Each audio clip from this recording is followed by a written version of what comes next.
Something you buy, hoping you don't have to use it. It gave Nicola and Kayla peace of mind when they flew to Bali for their dream holiday. But when Kayla got seriously ill and ended up in hospital, it delivered nothing but grief. Just all happened really quickly. I think the worst outcome would be death. I was completely disappointed in the interaction that we had. I think that there was no compassion. It was supposed to be a relaxing holiday, a celebration for Nicola's 30th birthday. But a trip to Bali left Nicola and Kayla traumatised and $8,000 out of pocket. They're having severe abdominal pain, so they've come to the hospital to get her checked out because it's unbearable for her now. So I just thought I'd gotten Bali belly. I'd been 6 or 7 times before and never had got it, so I thought I'd jinx myself and had Bali belly. It was much worse than that. Kayla diagnosed with acute pancreatitis, ending up in a Balinese intensive care unit. Just all happened really quickly. It was so scary just not knowing what was going to be the outcome. I was being told that if I didn't have the tube put down into my stomach, it would be the worst outcome. And obviously, I think the worst outcome would be death. Nicola was told it would cost around 1,500 Australian dollars per night to keep Kayla in hospital, plus other medical costs.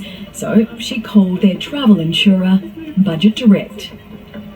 The insurance company said they would take a minimum of 24 hours to do their investigations to make sure that what Kayla was experiencing wasn't pre-existing, and that they would get back to us with an answer as to whether or not she was covered. we bought the best possible travel insurance, but they're taking 3 days to get back to us.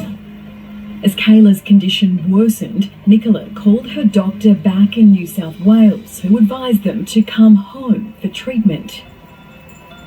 Budget Direct said that if we were to sign out, even though we had gotten advice from an Australian doctor to come home, that because the treating doctor in Indonesia had said you would have to discharge against medical advice, that our claim would be void.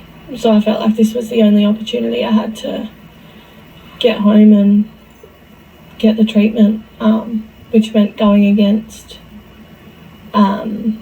what the travel insurance was telling us. I called mum and dad and was inconsolable, crying at this point, and just said that we need help to get home, that we can't afford, because we'd gone through all of our money at the hospital and we couldn't afford to get home.